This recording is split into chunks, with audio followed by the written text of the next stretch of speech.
অসম গভৰ্ণমেণ্টেতো ছিংগাপুৰৰ পৰা আমি কাকো আনিব নোৱাৰোঁ গতিকে তেওঁলোকৰ দেউতাক মাকৰ লগত আমি কথা পাতিম যে আপোনালোকে ল'ৰা কান্দক কাৰণ আমি ছিংগাপুৰত গৈ অসম পুলিচেতো কাকো ধৰি আনিব নোৱাৰে সেইবাবে এটা ব্যৱস্থাৰ মাজেৰে আমি তেওঁলোকক আনিব লাগিব 6 তাৰিখলৈকে সময় আছে যদি নাহে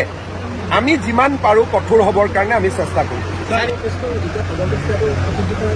মোৰ মতেদি তদন্ত প্ৰক্ৰিয়াটো খুব ভাল দিশেৰে আগবাঢ়িছে আৰু ৰাইজেও ভাল পাইছে যে আমি কাকো ক্ষমা কৰা নাই যোনেই ঘটনাৰ লগত জড়িত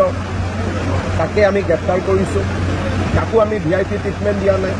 সকলোকে আমি সমানে জেৰা কৰিছোঁ গতিকে মই যিমান ৰাইজৰ লগত কথা পাতিছোঁ ৰাইজ যথেষ্ট সন্তুষ্ট অসম চৰকাৰে যি ধৰণে তদন্তৰ প্ৰক্ৰিয়াটো আগবঢ়াই লৈ গৈছে আমি ৰাজহুৱা নকৰোঁ কিন্তু আপুনি যদি চাব খোজে মই CID কৈ দিম যোনে চাব খোজে চাই আহিব পাৰিব লুৰিণজ্যোতি গগৈয়ে বিচাৰিছে চোৱাৰ কাৰণে CIDয়ে তেওঁক মাতি আনি দেখুৱাই দিব আমিতো ৰাজহুৱা কৰিব নোৱাৰোঁ কিন্তু যাতে মানুহৰ মনত কোনো সন্দেহ নাথাকে কোনোবাই যদি চাব খোজে CID অফিচত গ'লে আগতে IGPৰ সময় লৈ গৈ চাই আহিব পাৰিব আমাৰ কোনো আপত্তি নাই চেম লাইনত ৰাজহুৱা কৰি যদি মই প্ৰকাশ কৰি দিওঁ তেতিয়াহ'লে কোৰ্টৰ বিচাৰত সেইখনৰ কোনো ভেলু নাথাকে So same like Shyam Kanu, Akhil Gogoi is also demanding the CBI inquiry.